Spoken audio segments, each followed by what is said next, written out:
But if you pick up the Bible, in the complete Bible, the word Trinity is not mentioned anywhere. If you read this big encyclopedia, it is more than twice the size of the Quran. Actually, no, this is in small writing. This is along with Arabic and English and commentary. The Bible actually is twice the size, more than twice the size of the glorious Quran. Nowhere will you find the word Trinity. Nowhere. The closest verse that any Christian can come to regarding the concept of Trinity is from the first epistle of John, chapter number 5, verse number 7, which says, "For there are three that bear record in heaven, the Father, the Word, and the Holy Ghost. And these three are one." The closest verse regarding Trinity, first epistle of John, chapter 5, verse 7. And if you read the Revised Standard Version, this is the King James Version, which I was showing, which is the most popular. This is the Revised Standard Version. Brother want to know which version. I'm even answering you, 2 in 1. I'm trying my level best in 5 minutes time. RSV, Revised Standard Version, a new version. Version means the authentic source differs. And the Christian boasts of 24,000 manuscripts of the Bible, but no two identical. This is the New King James Version, which Pastor refers to. This is the Douay version, which has 73 books. They have thrown out 7 books out of this, which the Catholics refer to as a fabrication. Who has done that? The Protestants. Pastor's Bible is the New King James Version, has only 66 books. It's a different Bible. There are various Bibles, various. In IRF, we have more than 25 different versions, more than 200 different types of Bible. You can come and refer to IRF. Coming back to your question. In the Revised Standard Version, which has been revised by 32 scholars of the highest eminence, backed by 50 different Christian corporate denominations, they said that the King James Version has got grave defects. And when they revised this, they have thrown this verse, which is the closest resemblance to Trinity, first epistle of John, chapter 5, verse number 7, as a fabrication, as a concoction, as an interpolation. They've thrown it out. Who? Not Muslims, not Hindus, 32 Christian scholars of the highest eminence, backed by 50 different corporate denominations. They've thrown this verse, which is the closest resemblance to Trinity, as a fabrication. The word Trinity doesn't exist. Jesus Christ, peace be upon him, never claimed divinity, as I mentioned earlier. And in the Catechism of the Church, they say, the Father is a person, the Son is a person, and the Holy Spirit is a person. But they aren't 3 persons, they are 1 person. Person, person, person, but not 3 persons, 1 person. What is this? 1 plus 1 plus 1 is 3, but the Christian says 1. And if you ask the Christian that when you think about the Father, what is the mental picture you draw? And a Christian, he draws the mental picture like Almighty God, like Santa Claus sitting in heaven with the earth as footstool. When he says the Word or the Son or Jesus, peace be upon him, somewhat like Jeffrey Hunter in the movie King of Kings. Jeffrey Hunter, blonde hair, white, doesn't look like a Jew. He doesn't have polyp nose, but like Jeffrey Hunter. And when they speak about the Spirit, something like a dove that came when John the Baptist was baptizing, or like the smoke at the Feast of Pentecost. 3 different pictures. But when you ask the Christian, how many pictures do you see? He tells you 1. However much you try, you can never impose these 3 pictures as 1. But when you ask them how many pictures, they say 1. They are lying to you. Because 1 plus 1 plus 1 is 3. It is not 1. And they give the example that, see, the concept of Trinity is very difficult to understand. A person can be a father, can be a brother, and can be a businessman at the same time. So why can't Almighty God be Father, Son, and Holy Ghost? I said, fine. Let's analyze the example. Suppose there's a person who's a father, and a brother, and a businessman. Suppose the sister goes and says something to the brother, a secret. But natural, even the father in that person will know it. Even the businessman will know. But if you read the Bible, according to the Gospel of Mark, chapter number 13, verse 32, it says, Jesus, peace be upon him, says that of that day, of that hour, knoweth no man, knoweth no angel, not even the Son, but the Father in heaven. That means of the day of judgment, even Jesus Christ doesn't know, even the angel doesn't know, even the Spirit doesn't know, only Almighty God knows. That means they aren't 3 in 1. They aren't 3 in 1. The Trinity is the concept which is illogical. How much you try, you cannot superimpose. Suppose they say that Jesus Christ, peace be upon him, if I agree with them, died on the cross. Do you mean that even God died on the cross?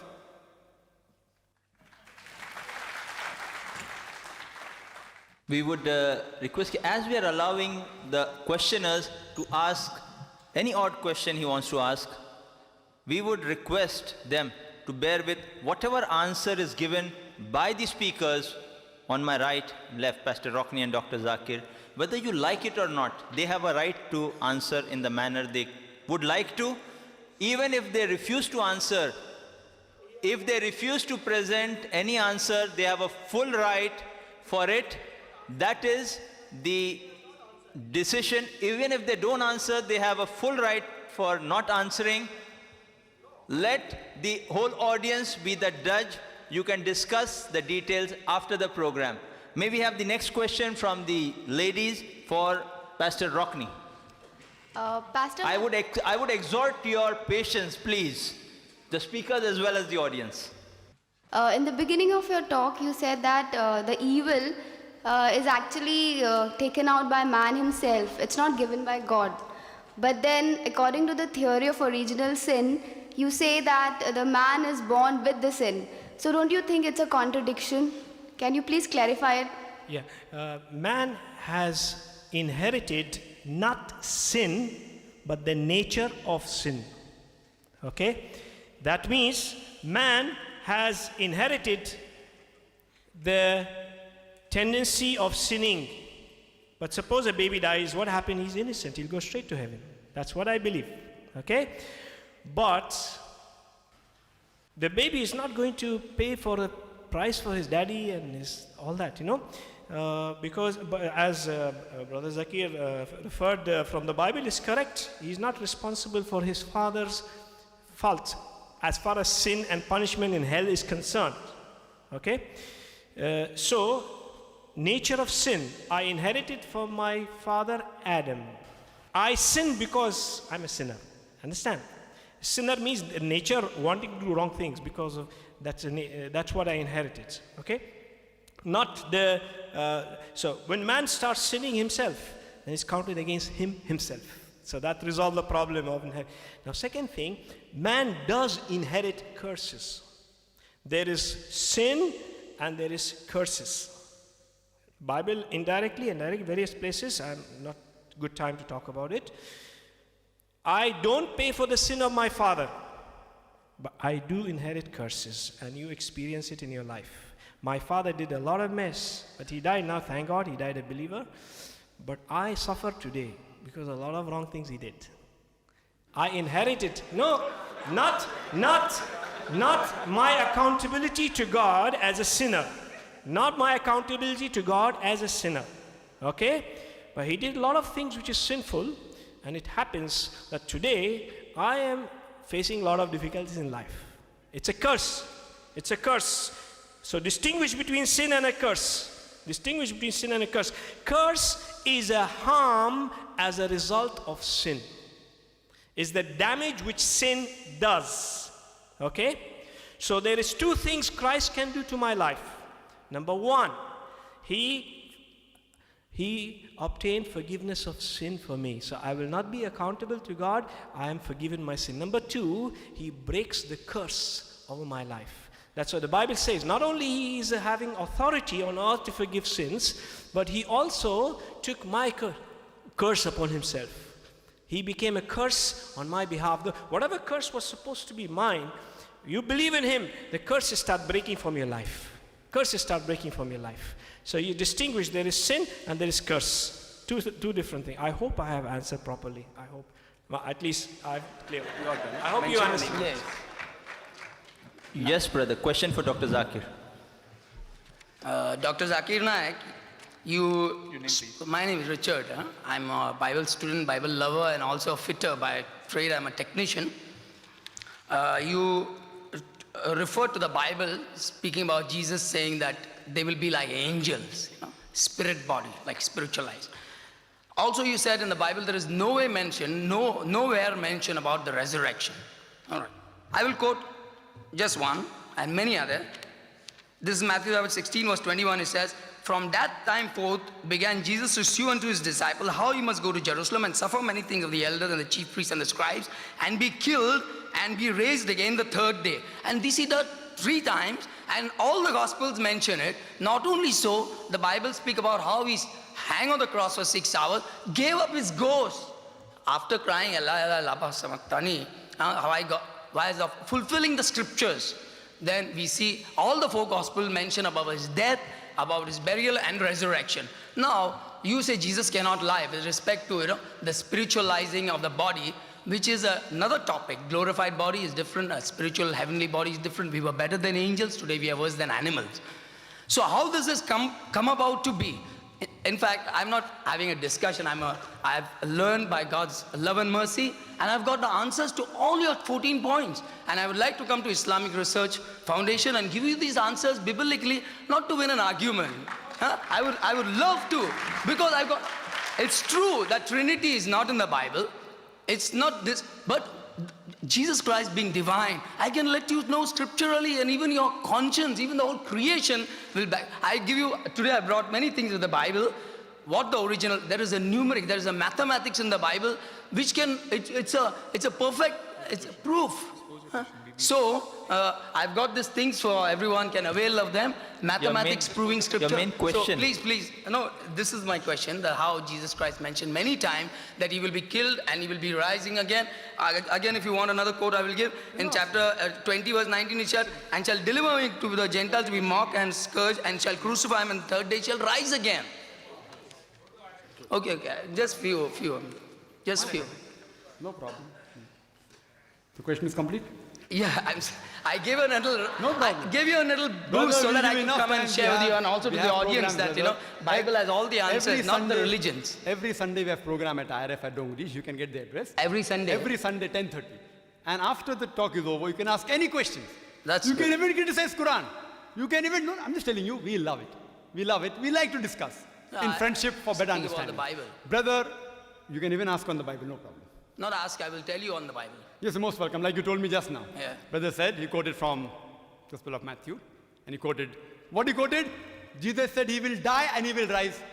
He said that, I agree. Even we agree, he will die and he will rise. In his second coming, he will die and he will rise.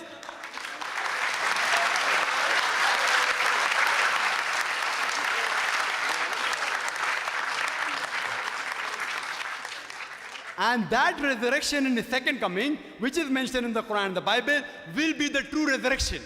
True death and true resurrection. What you are saying, that what was put on the cross, he died.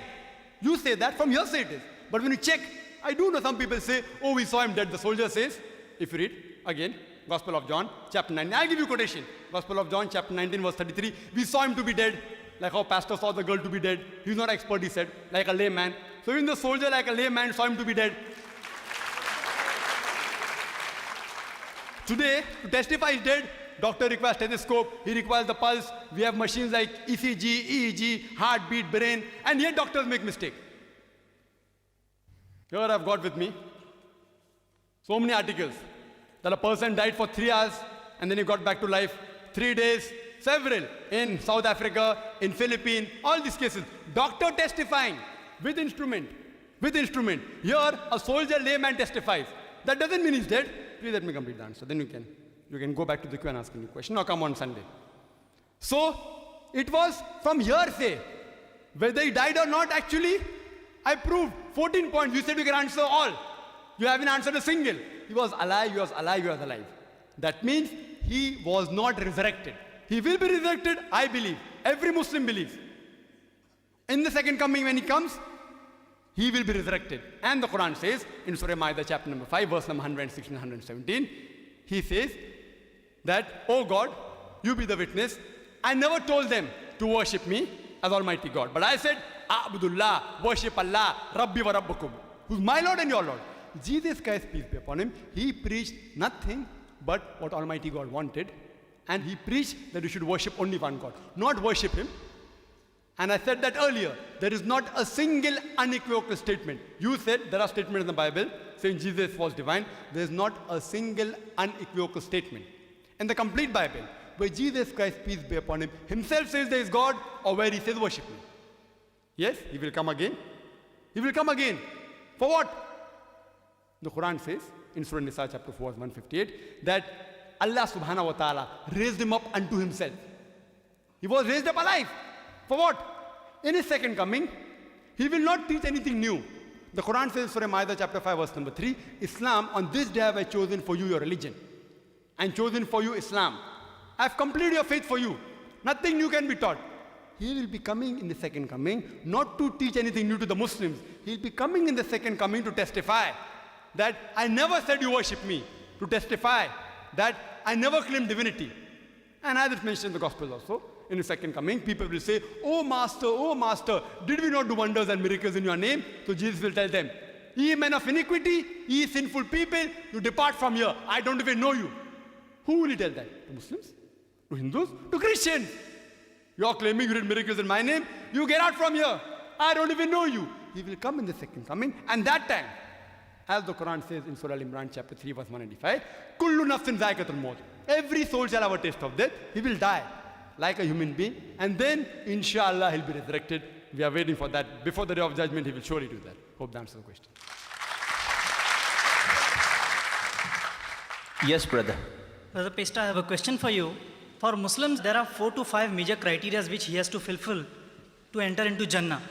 But as given to understand, even from your talks and even from the neighbors, I have heard that for being a Christian, since the Christians are sinless in the sense they'll be wiped up, their sins will be wiped out because of the sins which are inherited, which are taken by Jesus.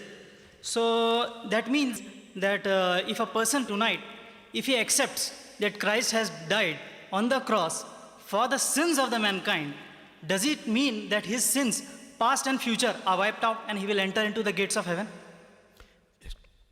It is written in the Bible, if you believe in Christ, of course, you believe in Christ means what he did and what he taught, and you confess him, you say it, confess me, use your tongue, say it, that means you receive him genuinely in your heart, then your sins are forgiven, and your so my interpretation, it means this, your destination is changed. You're not in heaven at that moment. A small question relating Yeah. to the same. Yeah. Now, that means if I read the Bible, I believe in each and every word of the Bible. I believe in the death of the Christ, the crucifixion, the so-called crucifixion. Then tomorrow I become a rapist or I become a terrorist and I go and killing everyone. Still I'll be entering Jannah. You see,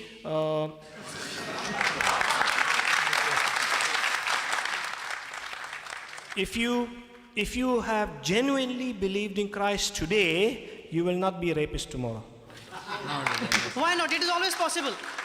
It is Your always. life will be so changed. See, the thing is That means what? you are lying, you did not receive Jesus. The thing is, there is only one single statement which shows that you have to believe in Christ, that he died for the cross, that he died on the cross and died for the sins of the mankind. That is the only criteria which I know. Even in your talk, you have said the same thing. If you believe in Jesus, your faith is interpreted acts of faith, according to the book of James, Yaqub. If your faith is not counterfeit, not pretending, your faith will produce things in your life. But if your faith is a counterfeit, just to show, then your faith will not produce acts of faith. So suppose I'm a criminal today, I believe in Jesus, I repent, I ask forgiveness of sins. All these things comes in believing in Jesus. Repentance means I have changed, I turn my way, I'm no more wanting to walk the way of sin. Then God will help me and I will succeed, not following that old way of living. My life is changed. Now I may commit mistakes. That doesn't mean I have abandoned the faith. A small baby, he loves his daddy. Still occasionally he disobeys daddy. There is a level of disobedience. Okay? There's a level of disobedience and there is a level of rejection and rebellion. So if I summarize it, if I believe in Jesus today, I repent, ask God forgiveness. God will break my sins if I have genuinely, not just pretending, He knows the secret, I'm saying it in words or not.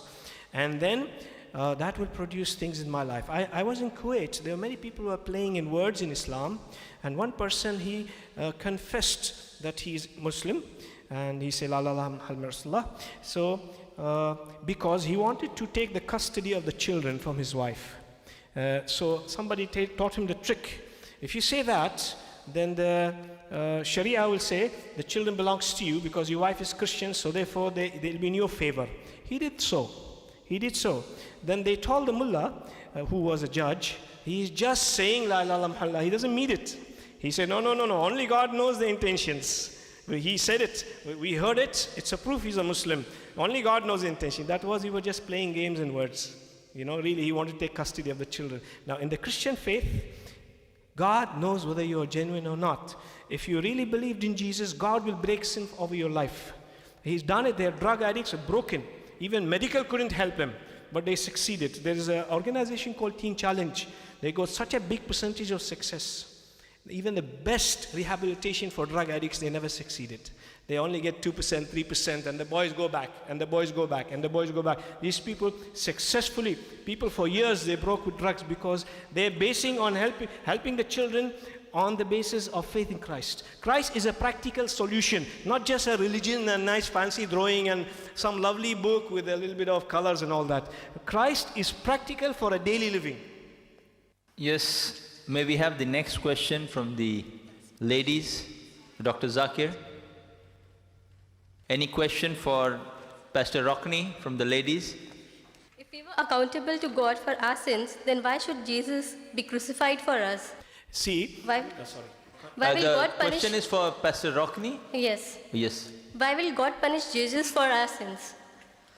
if we are accountable to our sins, why should Christ die for us? Right. And the second part, please repeat the second Why part. will God punish Jesus for our sins? No. See, the law exposes sin.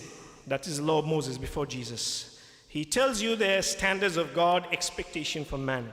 Basically, he tells me how sinful I am. Okay? So, really sin has no remedy as far as human is concerned. There is no remedy. And the law of Moses is a confirmation sin has no remedy. Whatever you try, you'll fall again. Now, Jesus came to break that chain. Okay? Now, I told you at my talk earlier, if some friend of mine died for my sin, his death has no value in the eyes of God because he is only accounted for himself. But Christ is very unique. Christ is a man who is not worthy of death. He is God, took flesh on himself, kept his power as God aside, okay, and walked as man. Now, as far as sin and judgment on him, he is not worthy of death. Therefore, he is a blameless lamb. No one on this earth is a blameless lamb in that sense. So therefore, his death was very precious, and the value was fit that only this kind of person dying, and there's only one such a person in history, that only then he has that unique office that he can take away my sin. No other person can do that. So that is the reason, because his being not committed sin makes him that blameless, acceptable lamb before God. That is the reason why his position is very unique. That's the reason. I hope I made it a little, huh? Okay? His position as sinless person who is not worthy of death, that makes him the perfect lamb acceptable to God to receive sin of people. So does that mean that we are not accountable for our sins if we just believe in him? You see, I just mentioned to the gentleman, believe is translated into real acts of faith. There are people who believe just for some various benefits. Maybe you'll get some good salary from some foreign organization. There are many people who do that, but God knows the secrets, okay? But I'm saying, if you believe, your life will show. Your life will show, okay? Judas the Iscariot believed, but really it was not really faith. Afterwards we saw, for the sake of 30 pieces of coins, he betrayed his master. Really, from beginning he didn't believe. That was a counterfeit belief, conditional belief only if things goes well. Okay? So the book of James says, if you believe, your life will show. Okay? It's not believe, I don't mean just say words, I mean say words, you mean it. Okay? I mean, in a sincere heart, acknowledging my helplessness because of my sin, and asking God to forgive me in the name of his son Jesus. That's the only way to receive forgiveness of sin. Whatever you do, there's no other way. Sorry, but if you're saying that God took the flesh and bone. Excuse me. I think you have put your question forward. The pastor has Excuse me, I have explained. We cannot have another question. first or ask question another was question. Counter question for the answer. I mean, We Can will- I we- ask, You please? can try your. You'd like to give a short comment, one-line right? comment. as said by Pastor that a true believer in Jesus Christ will never become a rapist tomorrow. But if you see the Christians or on a whole, you see that every Christian do sin. So that means you're trying to say that no Christian is a true believer of Jesus Christ.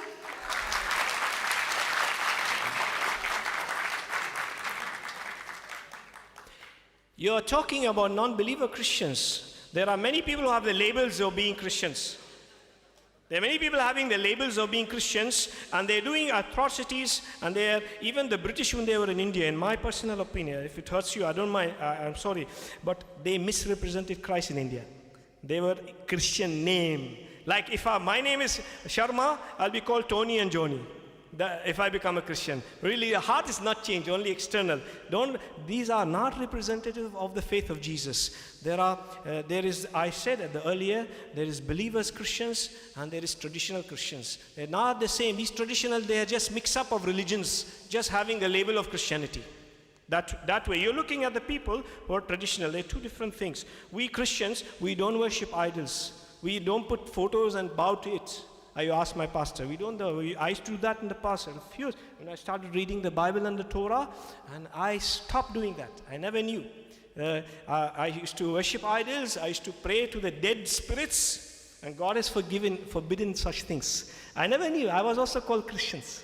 I used to pray to persons other than the Almighty God. A mediator, and all these things. Only God can forgive sins. And you are mixing between a person having a label Christians and a person who is a believer Christians. I'm talking about the Bible Christians, about those who believe in the Bible. Those are dynamic Christians. Those type of Christian I'm talking about. Okay? So you maybe have seen people who don't believe in the Bible, they just call Christians. They may be having some Western name or something. Now we just allow another 3 more questions before we wind up. Those who are standing, I would request no further people to come up and queue up because you would not get a chance.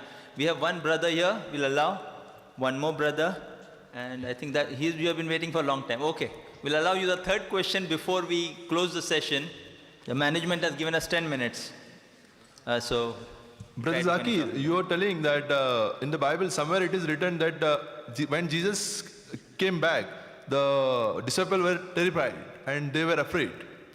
Why they are afraid when he is not dead?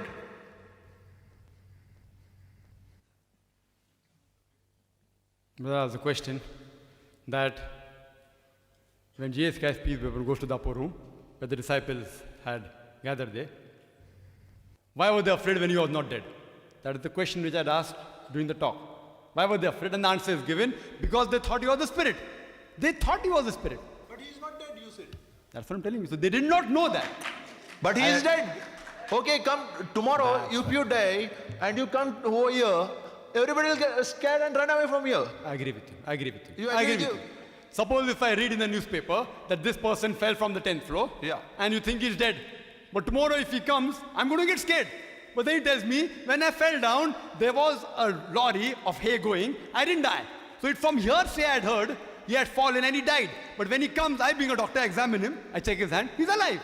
So initially I'll be afraid. But when I check up with him, I'm not afraid. Similarly here, initially, But the it is disciples... written, it is died. Let me complete the answer, then you can speak, no problem, brother.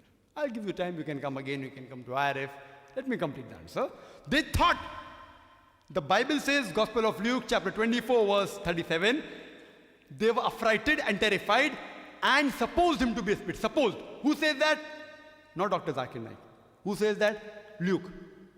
They thought him to be a spirit. But then he says, handle me and see, for a spirit has no flesh and bones. Then they were overjoyed. First they were afraid because they thought he was a spirit. When he proved to them he was no spirit, they were overjoyed. Who says that? Gospel of Luke. The gospel says that Jesus was dead and he was buried. And then he comes. You said That's what I'm that. trying to Brother, prove to you. You said that. I don't know. I'm Brother, quoting you have to asked your question. He You has are saying given his Bible, answer. Excuse me, your brother, you have asked your question, the speaker has given his response. I think God has given most of the people here good heart, a good mind, and they can decide for themselves. We are not going to comment on it. What the decision of the audience is, let them decide for themselves. That is the basic premise we had of this friendly discussion, so that we come to a better understanding of each other's viewpoints and not fight over it. Just understand each other's viewpoint in its proper perspective. We have two experts who know their job. Let them give the answers. If you know it better, tomorrow you hire a big hall and maybe invite someone else and people will come and hear you. They are happy hearing you now. Yes, brother. You can carry on with the answer. So all the statements were from hearsay. They thought him to be a spirit because they had heard that he had died. Heard from hearsay. They weren't eyewitnesses. Who says that? Gospel of Mark, chapter 14, verse 50. All of them fled. At the most critical juncture of the life of Jesus Christ, peace be upon him, they all forsook and left him. Who says that? The gospel says that. They fled. It was from hearsay. And he proved to them by showing his hand that he was not a spirit. And pastor said, and he gave the reason for salvation, the two questions posed earlier. And the pastor said that you have to believe in Jesus Christ, peace be upon him. He has died for your sins. And then after that, you should not sin. I don't get it. That if someone has paid for my sin, then what's the problem in me doing sin? If someone tells me, go to a restaurant, Delhi Darbar, I've paid for your bills, eat as much as you want. And then say, don't have chicken. I say, why? You have paid for my bill. Why not have chicken? Don't have mutton. I say, why? That means you told me a lie. When you told me that you paid for everything, whatever you have, eat as much as you want for your full life, now why are you telling me don't have chicken? Don't have mutton? That means you told me a lie. So if Jesus Christ, peace be upon him, paid for our sins, then what's the problem in us raping? What's the problem in us robbing? So this logic, if you understand, it doesn't go into the logical mind of a person. Hope that answers the question. Yes, brother. That's the second last question for Ahmed, Pastor Rockney. My question to today. Mr. Rukni. As you know, that every country have his criminal law. And anyone who is doing wrong thing is going to be punished according to the criminal law of the country. And because, even though, if you take up newspaper, you will see thousands of murders and rapes and a lot of things are going on in the world. Suppose, as you said earlier in your speech, in the beginning, that Jesus was already crucified. He was not crucified for his sins, but he was crucified for the sins of human being, for the sins of Christians. If we believe that Jesus was crucified for all Christians, then what is going to be the situation of the world? Yeah, shall I complete? Yeah. It is written that Jesus died for the sins of the whole world, that anyone who believes in him will have the gift of salvation. Potentially, it is for you and for everybody. Then who is going to handle the situation after that? If everybody starts believing that, Yes. and I can kill you right now here, and I can tell tomorrow into the court that Mr. Jesus is crucified for my sins, and you cannot testify me, then can you write on the paper that this guy should not be testified, as Mr. Jesus is already crucified for him? I have answered this question earlier. In the book of James, in Hindi, in Yaqub says, if you really believed, you will not kill me. You will not kill me. You write it and give that if Mr. Iftikhar is killing today here, and he should not be testified tomorrow in the court of the law of the Indian Constitution. Yes. Can you give me in writing now? Just a minute. I will believe tomorrow that Jesus was crucified. I will believe tomorrow. And I will be a perfect Christian. See, there are two things in sin. As I said, there is sin and there is damage of sin. Okay? There is sin itself. A simple thing I can tell you. No, See, tell you are a believer. You are a believer, a perfect believer as a Christian.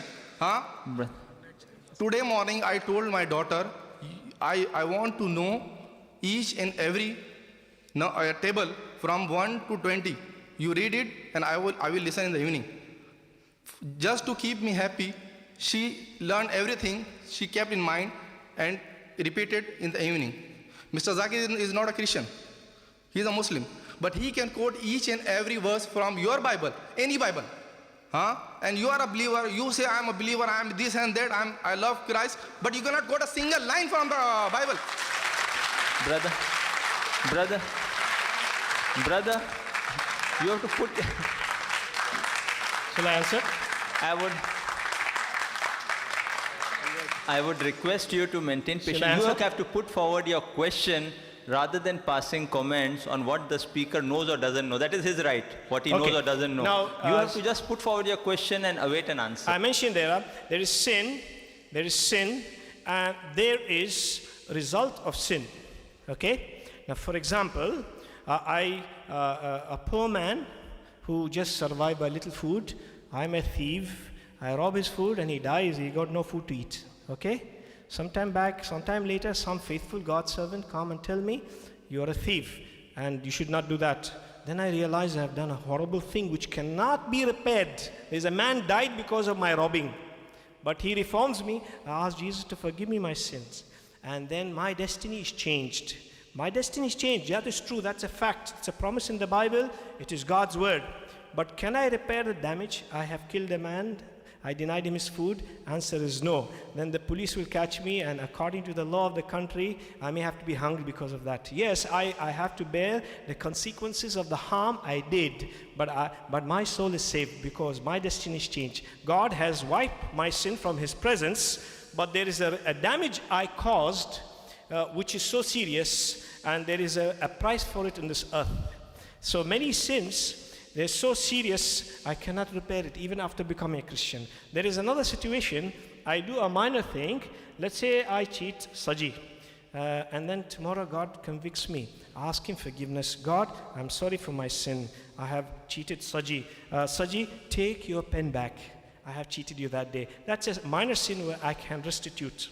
It is possible to restitute. But the case where a man died because of my being a horrible person earlier cannot be restituted, and there is a law in the country and I have to bear the consequences of that.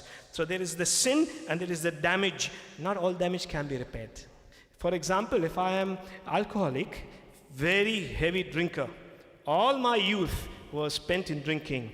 At the old age, some faithful servant of God comes and tell me, ask God forgiveness. I ask God forgiveness in the name of Jesus. I receive a free gift of salvation, free of charge. I haven't worked for it. God changed my destiny. But what happened? During all my youth, I have been drinking beer, and my liver developed fibroid. And then slowly, I waste and die because of that. The damage of sin all my life has damaged my life. But thank God, my soul is saved. See, this is the damage of sin I have done all these years, but my soul is saved because I asked forgiveness. It's a free gift. It's a free gift. God take the justice that I deserve out of me and put it on Jesus. That is the strange exchange, that Jesus takes it from you and put it on himself. Nobody is willing to can do that. I hope I answered it. I'm not satisfied. Yes, brother. This would be the last question for the evening. We would request the audience to be seated after the answer for another 1 or 2 minutes. Bear with us for a few minutes more. Yes, brother. My name is Sunny Matthew. I'm a manpower consultant. Name of my company is Sigma Manpower and Marketing Private Limited. Well, the question to Dr. Zakir Naik is, or the debate subject what we have today is, was Christ really crucified? Asking a counter question is not the answer for the question. It's a simple logical theory. The subject of today is not whether Jesus has resurrected or not. That subject, when you are dealing it on the problem, the evidence for resurrection, which we can find out only from the Bible. And it is a belief of the Christians. And as you mentioned, you are not believing Bible is a word of God, and then you are taking the quotation from Bible and proving that resurrection is not taken place, and then saying that is why the crucifixion is not taking place is a good logic. But when we approaching the subject, I personally believe it is not right. Another point.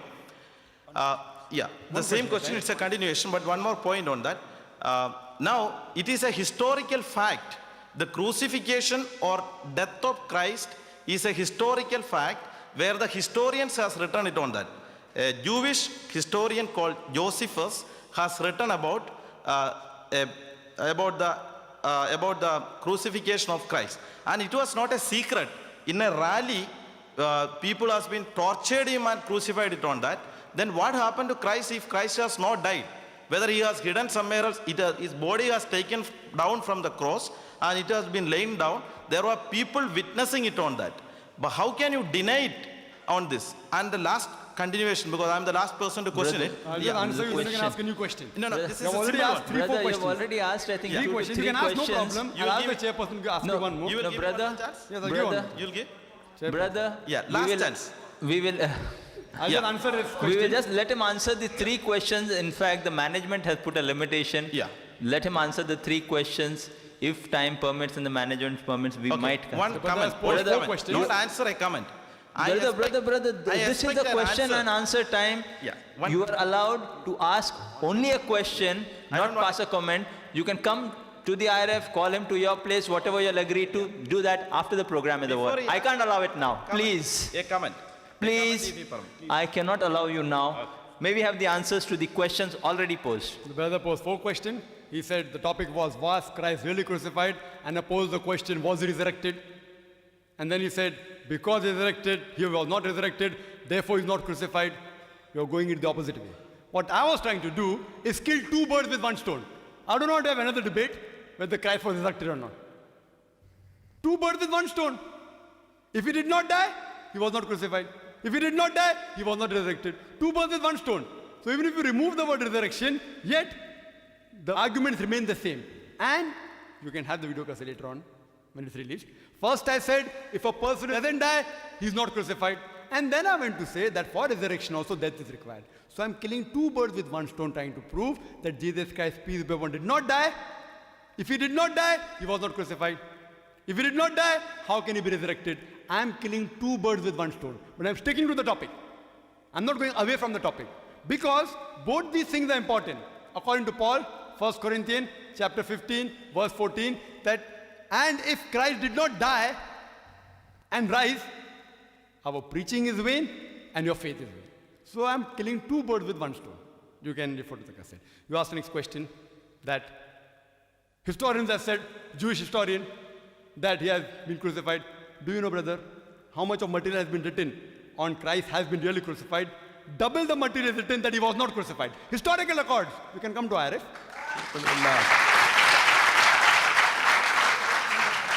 I can quote Venturi, a German philosopher. He said, St. Paulus, I can give you how many names you can give, I'll give you double the quantity names of historians.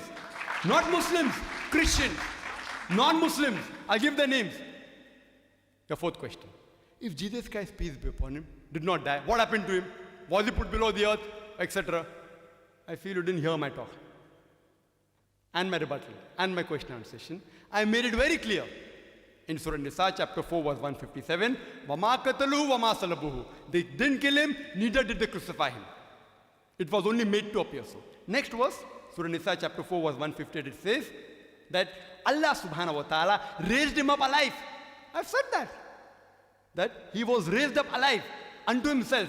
Allah subhanahu wa ta'ala raised Jesus Christ, peace be upon him, unto himself. It is even mentioned, Surah Al-Imran, chapter number 3, verse number 55, that he was raised up alive. And he'll be coming again in the second coming. So all your 4 questions have been answered. And the pastor said, what I have got from his answer which he gave earlier. Every time I meet a Christian, I get a new answer. He said that certain damages cannot be repaired. He said that. It's there on video.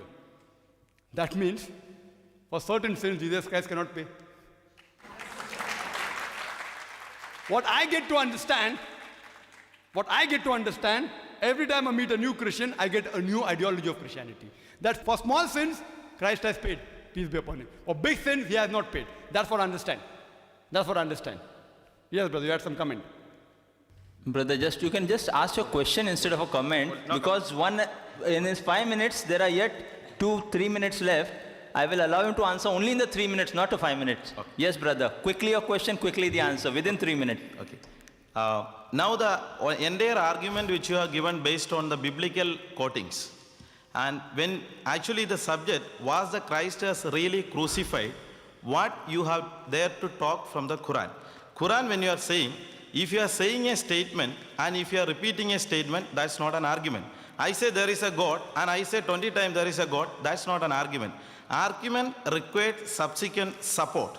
So what support you can give from Quran for Christ as not crucified other than that of the statement? I expect a reply not to get the clap from the audience, but for a non-Muslim can understand, and getting of a clap is simple, but making others understanding is difficult. So not to get a clap, but to me understand on that. The brother asked a very good question, that if you make a statement, it doesn't become a fact. It should be from authentic source. And I do agree. If I quote from the Quran, Jesus Christ, peace be upon him, was not crucified, you need not agree. Why? Because according to you, the Quran is not authentic.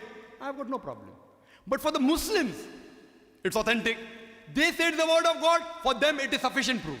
If I say anything from the Bible, what happened to Christ, it may not be proof for the Muslims, but for the Christians it will be. Do you agree the Bible to be the word of God or not? You agree? Good, he agrees. So a proof from the Bible, Jesus Christ was not crucified. So why do you require historical proof? Do you think historical proof is superior to God's word? Don't clap, please. He doesn't want you to clap. He wants to understand. It's a matter of faith. It's a matter of, the proof should be, it's a matter of faith. That's why it was required. That's right, I'm saying, as long as you are convinced. I'm not here to convince the non-Christians. To convince the non-Christian, I can give historical proof. We can have a new debate. If a non-Christian comes and tells me that he... quoted the Bible from here and there is not a proof. Who quoted? Wrong. The quotation which you have quoted is right, but it has picked up from a wrong place which has mentioned on a wrong incident. Brother has that allegation. I have quoted rightly, but out of context. You give the context. No problem. It's a friendly discussion for understanding. Come to IRF, you give the context and we'll discuss it. You're most welcome. I'll come and meet you then.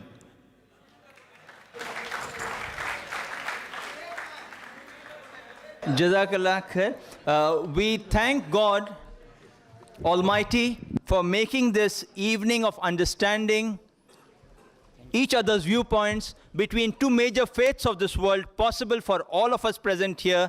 We would like to thank the India Gospel Mission and the Islamic Research Foundation for getting together to organize this program. I would like to personally thank Pastor Rokni, Pastor Saji, Dr. Zakir, and all of us present here today. Jazakumullah khairan. May God reward all of you.